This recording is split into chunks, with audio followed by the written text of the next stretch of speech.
Riavana malalo amin'ny tompo ampitombono amintsika rehetra trany ny fahasoavana sy ny fiadanana mba amin'Andriamanitra ray sy Jesosy Kristy tompo. Amen. Raha sitraka ao riavako andeha hanamafy hatrany mivavaka isika. Mivavaka isika. Isaorana ianao Jesosy. Tonga amin'ny ora sy ny fotoana zahay izay hanehoanao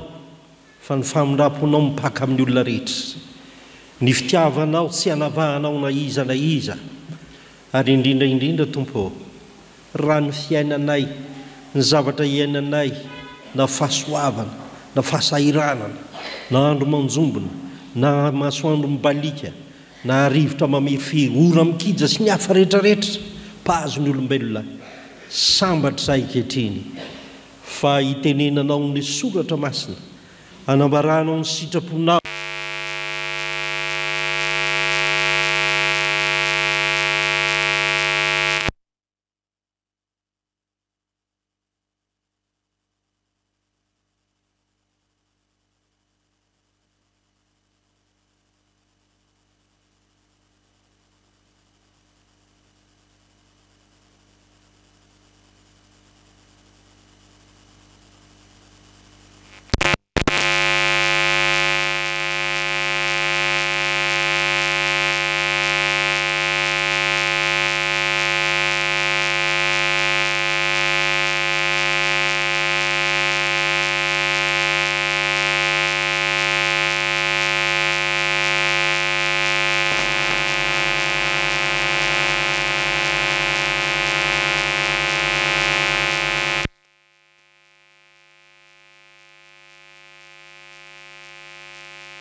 Riavana malalo amin'ny tompo dia manatitra ny fiarabanantsika rehetra trany riavako tafahoana indray eto amin'ity fiangonan'Andriamanitra eto isotro tiavany ity isika amin'ity an'io ity arabaina isika rehetra pasteur moa efa niala tsiny fa zay raha teo no naniraka azy ary dia isaorana ianareo ny amin'ny fandaminana sy ny fanekeny izany riavako satria asa imbonana moa ny antsika ato amin'ity synodam-paritany ity araka izany miaraba manokana ny amin'ny fity riavako satria tafiditra ao anatin'ny fankalazana an'Andriamanitra no ny faharoapolo taona ny amin'ny fitia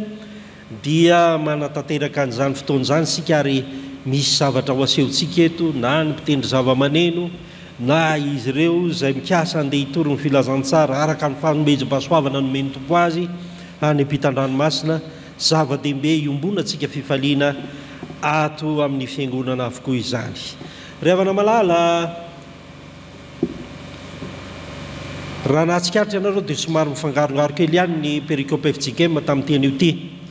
tsara zavaina ihany izany betsaka amin'ny fanazavana betsaka amin'ny fanontaniana fa raha nahatsikaritra ianareo dia ny obadiny vakina teo satria ino ny ao anaty perikopy ary ny oabolana ny voasoratra ato tsy misy mahadiso izany riavaka fa izay ny vakina rehetra isaorantsika n'Andriamanitra avokoa fa ho anareo izay nahatadidy ao anatin'ny fankalazanan'Andriamanitra no ny faharoapolo taona ny ampy fity riavako dia ny salamo fahaefatra amin'ny telopolo andininy voalohany no novidiny izy ireo manao hoe amin'ny anaran'i Jesosy isaotra ny Jehovah lalandava aho eo ambavako mandrakariva ny fiderana azy. Riavana malalo amin'ny tompo Davida ny nanao an'izany salamo izany. Davida ny enjehin'ny olona fampanompon'i Jehovah. Davida nandalo fahasahiranana maro vokatry ny fitadiavam-pahefana nataon'ireo zanany ka ny zanany naterany mihitsy no mamono azy ny zanany naterany mihitsy ny mifofo ny ainy ny zanany naterany mihitsy ny feno fahakalana azy ny zanany naterany mihitsy ny manodidina azy indraindray izay ny karakarainy ny kolokolony nampiny teo amin'ny fiainana ireny rehetrarehetra ireny dia mifofo ny ainy ka mitsangana ao fahavalony. Tao anatin'izany riavako raha mijery ny soramanitsika dia mody adaly Davida ary tsy voazao izy ny nanao an'io fa misy fomba maro natoron'Andriamanitra azy ny amin'izany tsy hoe mody adaly amin'ny ahoana moa izany riavako araka amin'ny fombantsika olombelona fa izay angano tonenan'Andriamanitra azy na fanana tanteraka izany ara-velantsika eo iny. Riavana malala fa ao anatin'izany rehetrarehetra izany rehefa navotsitra Davida dia niteny izy ka nanao hoe isaotra ny Jehovah lalandava aho eo ambavako mandrakariva ny fiderana azy. Ry havana malalo amin'ny tompo, mety samy manana zavatra manahirana avintsika tsirairay avy. Rehefa manompo an'Andriamanitra, aza mieritreritra manao hoe milamina daholo ny fiainana, tsy zany fa ny fanompona an'Andriamanitra ry havako dia izao. Manoloana an'izay mety fahasahiranana, manoloana an'izay mety manjoanao, manoloana an'izay mety fanenjehan'ny olona, manoloana an'izay mety fanarabian'ny olona, manoloana an'izay mety aretina, manoloana an'izay mety fahasahiranana, trosa sy ny sisa sy ny sisa. Dia ao atokantrano sy ny hafa rehetrarehetra ao mety misy zany aty am-piangonana, dia mba meteza ho tahaka ny Davida. Ka rehefa mahatsiaro anao fa na inona inona tao, tsy mitaraina ny hoe dia mijaly Andriamanitra dia arinao Andriamanitra dia afonao Andriamanitra fa inona ihany rety. Ry havana malala, meteza hiteny tahaka ny Davida manao hoe isaotra ny Jehovah lalandava aho, eo ambavako mandrakariva ny fiderana azy. Ny amin'ny fitiry havako fantatro tsara zany, efa nitondra teto amin'ity synodam-paritany ity aho, tsy dia hoe ny sosa teny fotsiny ny fiainana, fa ireny rehetrarehetrareny sy ho ary tany saina izay mety fahasahiranana rehetra, dia karazany namolavolàn'Andriamanitra anareo amin'ny fity zany. Ary ankehitriny 20 taona teoriana dia hoy anareo isaotra ny Jehovah lalandava aho, eo ambavako mandrakariva ny fiderana azy. Ry havana malalo amin'ny tompo, rehefa miala amin'ity tempolin'Andriamanitra ity isika anio mandritra ny herinandro, dia izao ny taddio. Ny dikan'izany salamo nataon'i Davida zany dia misy zavatra anankitelo reto. Na inona manjo antsika, aoka ho feno fisaorana. Na inona manjo antsika, aoka ho feno fisaorana. Na inona iaina antsika, ny zavatra tsy hainao amin'ny fiainana, dia fantaro ny tokony ataonao anatrehan'Andriamanitra. Ary no farany, na inona manjo antsika, dia manolora tena mantompo hatrany. Ry havana malala, ny voalohany ary dia izao, na inona miatra aminao, miatra amiko, miatra amintsika kristianina, dia izao aoko sika hidera ny tompoka manao hoe isaotra ny Jehovah lalandava aho, aoka ho feno fisaorana ny fiainanao io, aoka ho feno fisaorana anao manoloana ny zavatra rehetra izay miatra. Izany hoe isaotra ny Jehovah lalandava zany ry havako dia voalaza matetika ato amin'ity boky ny salamo ity, ary fanao ny mpanao salamo zany. Fa ny anankiray izay tena mahalaza azy misy kokoa, dia andehana eo jerentsika ao amin'ny salamo izay nataon'i Davida ihany, ary fomba fiainan'i Davida mihitsy io, misaotra n'Andriamanitra na inona zavatra miatra aminy. Davida ry havako dia mbola nitaraina indray izy eto fanenjehana ary napahoriana noho ny amin'ny Jehovahandriamanitra izay tompony. Dia hoy Davida ao amin'ny salamo 120, jereo any amin'ny baibolinao ry havako hoe raha nitondra baiboly ianao, salamo 120 ka ny andininy 130. Izao no natao Davida, atombokitsika ao amin'ny andininy 120 tsy maninona zany. Hoy Davida ry havako amin'ny anaran'i Jesosy, fa izao dia orsy manitra Andriamanitra aoka ny famonjenao nanandratra, akalaza ny anaran'Andriamanitra amin'ny firanao ary idera azy amin'ny fisaorana. Ry havana malalo amin'ny tompo, miresaka tokopiritsika etony amin'ny fity. Misy mpanompon'Andriamanitra ratsy ny micro, za tsy hira fa ratsy ny micro, zany ny olana ho azy. Za tsy hira fa tsy mahazo akanjo mitovy takany amin'ny fity. Ary tandremo sao dia izy teny mino fa tsy ny amin'ny fity rehetrarehetra no andeha any an-dafy. Sao dia izy teny za raha zay mba amin'ny fity zany tsy mahita atsony, za tsy nandeha any an-dafy nefa za mba amin'ny fity. Ry havana malalo amin'ny tompo, mazava ny zavatra rehetra, aoka ho feno fisaorana ianao. Nitomany ianao, misaora ny tompo. Mifaly ianao, misaora ny tompo. Misy olana eo aminao, misaora ny tompo. Ry havana malalo amin'ny tompo, izany ny takin'ny tompo amintsika, izany ny takin'ny tompo aminao, izany ny lalovan'ny fiainanao isan'andro, misaora ny tompo amin'ny zavatra rehetra. Izany fisaorana zany dia mifamatotra tsara amin'ny atao hoe vavaka. Andehana raha isika ry havako hoe ny Kolosianina, izay voalaza amin'ny Paoly apôstôly. Ao amin'ny Kolosianina 3 ao,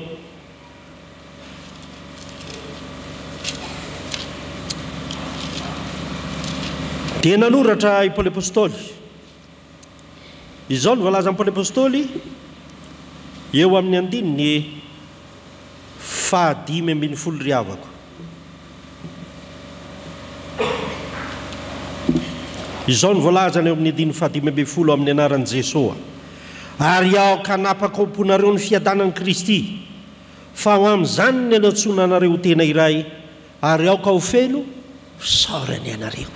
Ny dikan'ilay fisaorana dia izao, aoka hanandram-bavaka hatrany isika ny amin'ny zavatra rehetrarehetra, aoka hanambavaka isika amin'izay fiainanao tokantrano, hanandram-bavaka isika amin'ny fiainan'ny fiangonana, manandrata vavaka amin'ny fiainan'ny firenena. Fa ny fiainan'ny firenena riavako antsika izao samy manana ny eritreriny, samy manana ny sainany, samy manana ny fanomezam-pahasoavana meny tompo azy. Fa izao ny maha-piombona atsika, ny maha-iray atsika, ny maha-malagasy atsika, maha-kristianina atsika, maha-fiangonana atsika dia izao aoka ho feno fisaorana. Ary mazava tsara io, tsy manapaka ao amponin'ny olona tsy mba misaotra an'Andriamanitra, tsy manapaka ao amponin'ny olona izay manao ambany zavatra ny fisaorana an'Andriamanitra ny fiadanan'i Kristy. Dia mandiny teny sika riavako fa ilainy izany rehetrarehetra izany. Ary Paoly apôstôly dia manamafy an'izany satria filazantsara ny fisaorana ny Kolosianina riavako, ny epistily ho an'ny fisaorana. Dia eny eny riavako ny voalazana eo amin'ny toko 2 eo aloha eo ihany, toko 2 andininy 7. Izao ny voalazan'ny Paoly apôstôly eo amin'ny Kolosianina toko 2 andininy 7. Ary taky eo amin'ny andininy 9, rehefa mandray fanasan'ny tompo anao dia voatonona matetika ity, ko tahaka nandraisanareo an'i Kristy Jesosy tompo, dia mandehanao aminy arak'izany koa, ka mamankatsara sy miorona mafy ao aminy, ary tafatoetra amin'ny finoana toy ny efa nampianarana anareo, ka mahazo amin'ny fisaorana. Atoko-by rampy fity mandeha ao amin'ny Kristy, atoko-by iray fanampianarana amin'ny tompo ianareo, na ny mandeha any ampitan-dranomasina, na ny mpitendry zava-maneno, na ny tsy mandeha noho ny fandaminany samihafa, mety fandaminan'olombelona ihany zany. Fa izao aoka ho feno fisaorana isika, aoka ho feno fivavahana isika. Izay mba mandeha dia mivavaka ho an'izay tsy mijanona, ary izay mijanona dia mivavaka ho an'izay mandeha. Zany eny ny zava-dehibe riavako hoe, ary ilain'izany ry havana malala ao amin'ny tompo, maditra ny zanakao, aoka ho feno fisaorana ianao mivavaha amin'Andriamanitra. Tsakajanga mivadinao, aoka ho feno fisaorana ianao mivavaha amin'Andriamanitra. Zany ny tian'ny tompo atsika rehetra riavako. Ninonina zavatra misy eto amin'ny fiainantsika, aoka ho feno fisaorana. Ny fisaorana no atao velohan'ny zavatra rehetra. Fa ny faharoa riavako dia izao, akoatran'ilay hoe aoka ho feno fisaorana isika amin'ny fiainana rehetra, izany voalazan'ny Salamo 5:30, isaotra ny Jehovah lalandava eo ambavako mandrakariva ny fiderana azy. Dia mbola misy zavatra anankiray riavako ity. Ny faharoa dia izao, fantaro izay anomponao an'ny tompo. Fantaro mandrakariva izay tokony ataonao, anomponao an'ny tompo amin'ny zavatra izay taterahanareo. Ry havana malala, betsaka ny zavatra izay iainana, betsaka ny zavatra maningina. Fa hoy Davida, izao ny zavatra misy izay iainako, hoeo ambavako mandrakariva. Dikan'izany riavako dia miteny hoe, nalazain'ny olona dala, jerenareo afamodinanao adala dia nanao takan'izao, kanefa mivoaka ny vavako, tsy fanompanan'Andriamanitra, tsy fitenenany ratsy an'Andriamanitra, tsy hanenjehako anareo ry Abimeleka, tsy hanaratsiko anareo ry Abimeleka, fa ny mivoaka ny vavako dia fiderana mandrakariva. Fantatry Davida ny tokony ataony riavako, ary zany ny mahafiangonana antsika, fantaro ny tokony ataonao raha miteny izany Salamo 4:30 izany. Raha ny riavako hoe, ao amin'ny bokin'ny Josoa ao amin'ny bokin'ny Josoa ao riavako dia misy an'izao. Ary alohan'ny mpitsara amin'ny bokin'ny Josoa, nanahirana ny fiainana, mbola tao anatin'ny fahatandrorano Josoa rehefa nanambady aman-janaka izy. Inona no ataony satria mikomy ny zanak'Israely manoloana ny etraketraka nataon'ny Egyptianina sy ny hafa rehetrarehetra. Sahirana izy. Fa hoy Josoa, rehefa nanao teny farany ao amin'ny Josoa 4:20, ary atsika izany andiny soratra masina izany dia ny eo amin'ny andininy 5:10, dia hoy Josoa manao hoe 5:4 sy 5:10 ry havako ko ankehitriny matahoran'i Jehova ka manompo azy amin'ny fahitsiana sy ny fahamarinana ary arivo ny Andriamanitra izay nitompon'ny razanareo tany an-dafin'ny Ony sy tany Egipta ka manompo an'i Jehova nefa raha tsy sitraka reo ny hanompo an'i Jehova dia fidionareo anio ary izay ho tomponareo na ny Andriamanitra izay tompon'ny razanareo tany an-dafin'ny Ony na ny Andriamanitra ny Amorita izay ponina teto amin'ny tany nenanareo fa raha izaho sy ny ankonako kosa dia hanompo an'i Jehova izay fantatro ny ataoko Josoa tsy maninona fa miteny ianareo ihany fidio ny Andriamanitra izay tompontsika kanefa mora tsy mety aminareo zany dia izaho tsy maninona fa izaho sy ny ankonako dia hanompo an'i Jehova izaho sy ny ampy fity ny sotro fitiavana sy ny ampy fity hanompo an'i Jehova sotro fitiavana sy ny dekona sy ny lolona hanompo an'i Jehova sotro fitiavana sy sampana fifoazana hanompo an'i Jehova sotro fitiavana sy mitendry zava-maneno ny mpihira rehetrarehetra andao hanompo an'i Jehova fataro izay tokony atao ry havako ary rehefa manompo an'Andriamanitra tsy ny tokony ataon'ny olona no zava-dehibe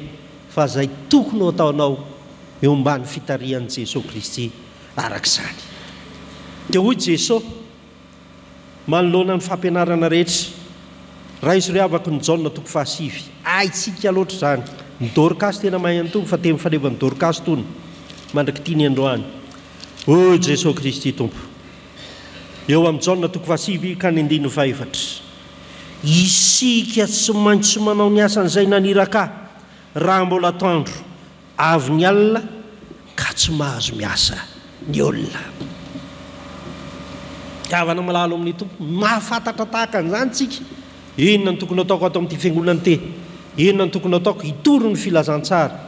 ianareo ampy fity mivavaka mba ho tonga somatsara ny ampitandranomasina ny ianareo havita ny zavatra rehetra fa saingy izao inona ny tokony ataonareo any tsy hoe vidy telefônina bebe any aloha mba misy karta mba hanalovana selfie maromaro tsy zany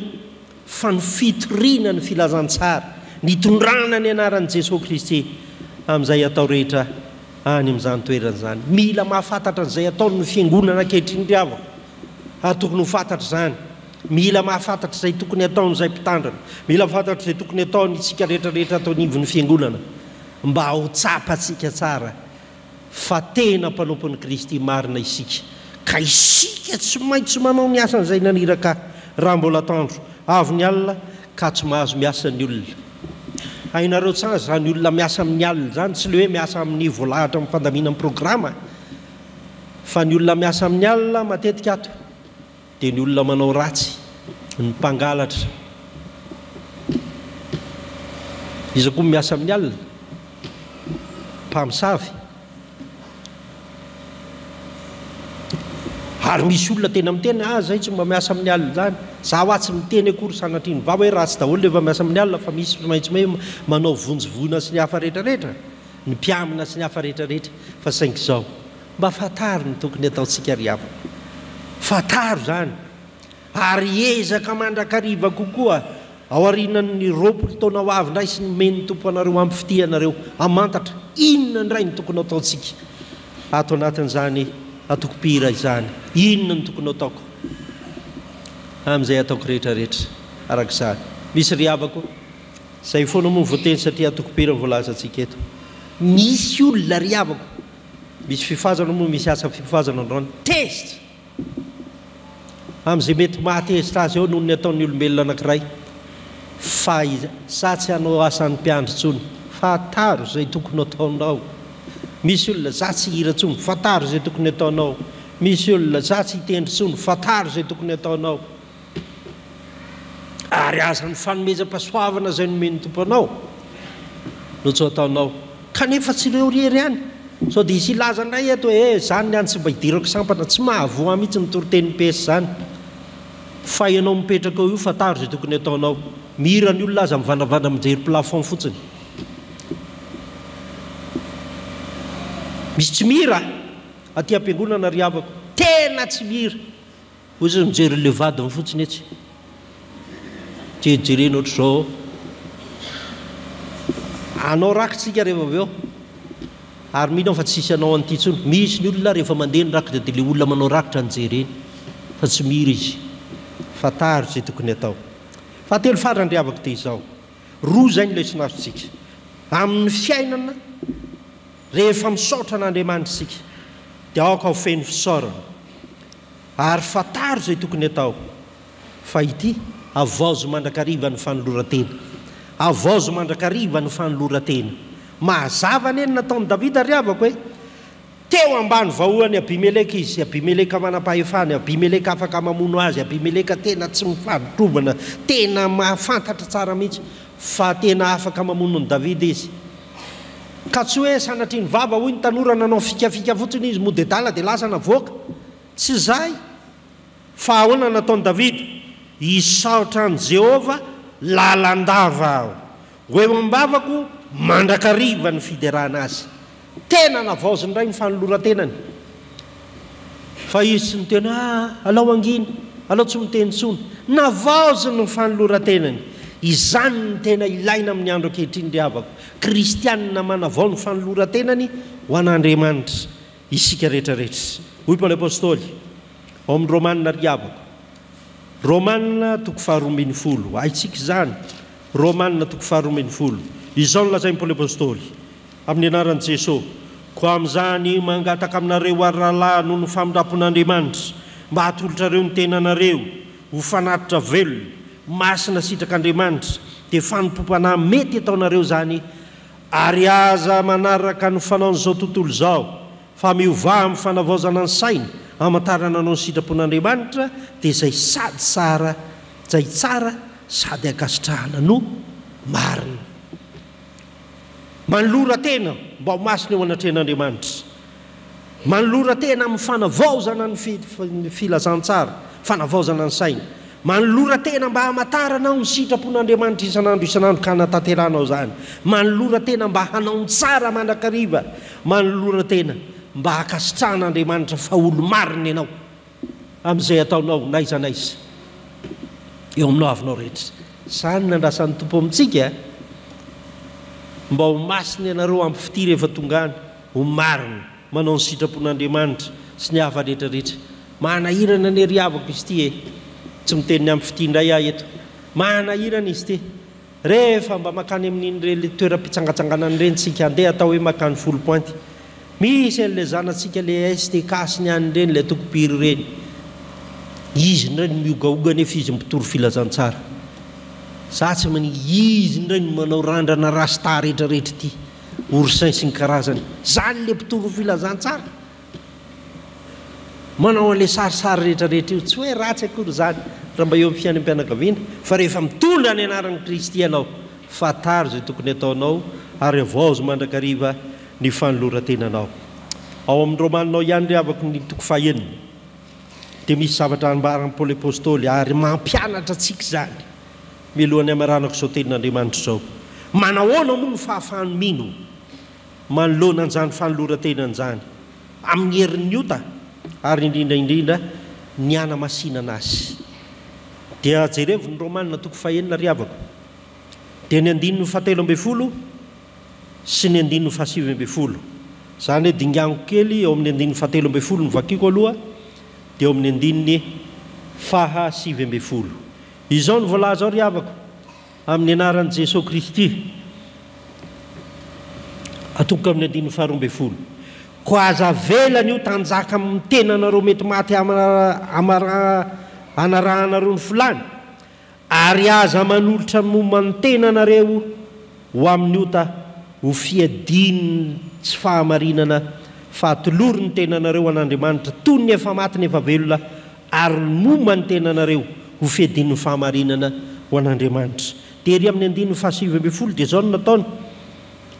miteny araka ny fanaon'ny olona noho ny fahalemen'ny nofinareo fa tahaka nanoloranareo ny momba ny tenanareo mpanompo ny fahalotona sy ny tsy fanarahan-dalàna hatateraka ny tsy fanarahan-dalàna dia mba hatolory ankehitriny toy izany koa ny momba ny tenanareo ho mpanompo ny fahamarinana hataterahany fahamasinana ry havana malala amin'ny tompo ny anaran'ity fiangonana ity dia hoe isotry fitiavana tsy misy fitiavana raha tsy misy fahamasinana tsy misy fitiavana raha tsy misy fahamarinana tsy misy fitiavana raha tsy misy fanolorantena ho antsika rehetra. Izany no ambaran'ny tompo amintsika. Samitsika mandinga izany tenin'Andriamanitra izany. Fa ombanao ny tompo. Koa mahireza ry havako fa mitatana antsika izany Jesosy Kristy izany. Ary tsy anganongano izany fa eo anilanao mandrakariva izy. Ka ho feno fisaorana ianao, ho fantatra ao izay tokony ataonao, ary hanolo tena mandrakizay ianao na inona miatra sy atrehana eo amin'ny fiainana. Amen.